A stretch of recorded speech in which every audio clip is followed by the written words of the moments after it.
ხვალიდან ძალაში შედის აგროდაფინანსების შეცვლილი სისტემა. განახლებული მოდელი მხარდამჭერი მექანიზმების უმეტესობას ერთ სივრცეში აერთიანებს და დაფინანსებული პროექტების ეფექტური მონიტორინგის შესაძლებლობას იძლევა. განხორციელებული ცვლილებების მიხედვით ცალკე ინსტრუმენტად აღარ ფუნქციონირებს არც შეღავათიანი აგროკრედიტის პროგრამა და ისიც საერთო სისტემის შემადგენელი ნაწილი გახდება. განისაზღვრა თანადაფინანსების მოცულობაც. ახალი მოდელით სახელმწიფოს თანამონაწილეობა 100.000-დან იწყება და 2 მილიონ ლარს აღწევს. მხარდაჭერით ისარგებლებენ როგორც პირველადი წარმოების, ისე გადამუშავებისა და შემნახველ მეურნეობებში დასაქმებულები. მარიამ ბერძენიშვილი არკვევდა, რატომ გახდა საჭირო ცვლილებები და რა კრიტერიუმების დაკმაყოფილება მოუწევთ აგროდაფინანსების ახალი პროგრამით სარგებლობის მსურველებს. დაფინანსების გაზრდილი მოცულობა, თანადაფინანსების მკაფიო სტრუქტურა, მონიტორინგისა და ანგარიშგების გაძლიერებული სისტემა. ეს აგროსექტორის განვითარების ხელშეწყობის მიზნით მომზადებული ახალი პროგრამაა, რომელიც სოფლის განვითარების სააგენტომ შეიმუშავა და ის ხვალიდან, ანუ 1 ივლისიდან ამოქმედდება. აგროთანადაფინანსების სახელმწიფო პროგრამის განახლებული მოდელით ერთი ქოლგის ქვეშ მოექცევა სახელმწიფო პროგრამების ის დიდი ნაწილი, რომელსაც სააგენტო დარგის მხარდასაჭერად ახორციელებს, ანუ დაფინანსდება ერთიანი პროექტები და არა ცალკეული კომპონენტები.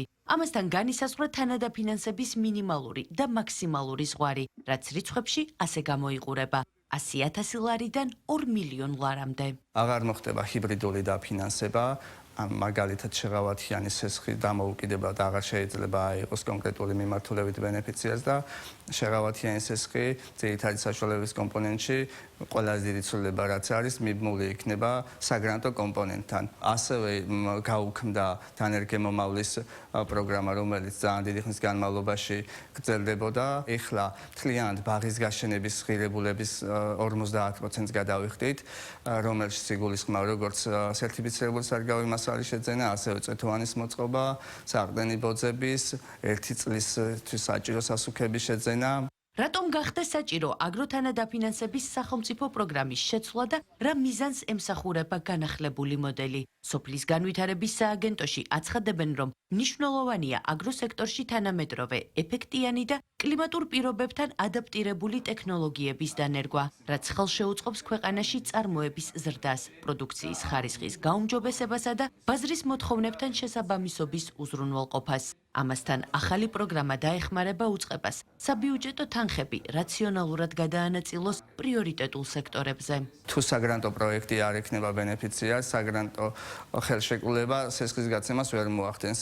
ბანკი ყველა თანხა ნებისმიერ კომპონენტში უნდა გაიხარჯოს და შესრულდეს კაპიტალური ხარჯები მას შემდეგ, რაც ხელშეკრულება გაფორმდება. გვინდა ბევრი წარმატებული პროექტი იყოს, ნაკლები ხარვეზი და საბიუჯეტო თანხების ნაკლები არამიზნობრივი ხარჯვა. ეს არ იქნება რაღაც ბენეფიციარის მიერ რაღაც თავის გემოზე შექმნილი რაღაც პროდუქტი.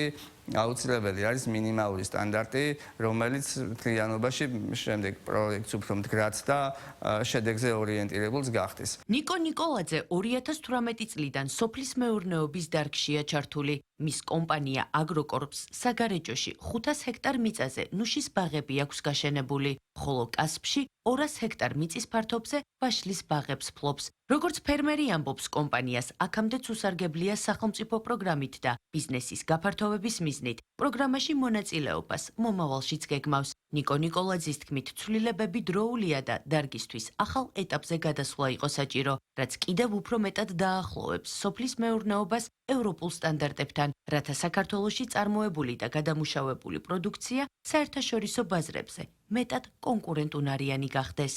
დიდი კონსენსუსით არის მიღებული ეს ცვლილებები, იმიტომ რომ თითქმის ყველა მსხვილ თუ საშუალო ფერმერთან შეხვედრით მოხდა ამ ცვლილებების, ასე ვთქვათ, მიღება, მაგრამ ეხლა უშუალოდ როდესაც პრაქტიკაში დავინახავთ და დაინახავენ ისინი, თუ რა შედეგები აქვს ამ ყველაფერს, ბუნებრივია შემდგომში მოხდება მისი მიმართულებების ოდნავი ცვლილება. აგროთანადაფინანსების სახელმწიფო პროგრამაში მონაწილეობის წინაპირობა ფერმერული მეურნეობებისა და სოფლად არსებული საწარმოების რეესტრში რეგისტრაციაა. აღნიშნული სერვისით სარგებლობა უკვე ხვალიდან არის შესაძლებელი, როგორც სოფლის განვითარების სააგენტოს ცენტრალურ ოფისში, ასევე მუნიციპალურ საინფორმაციო საკონსულტაციო ცენტრებში.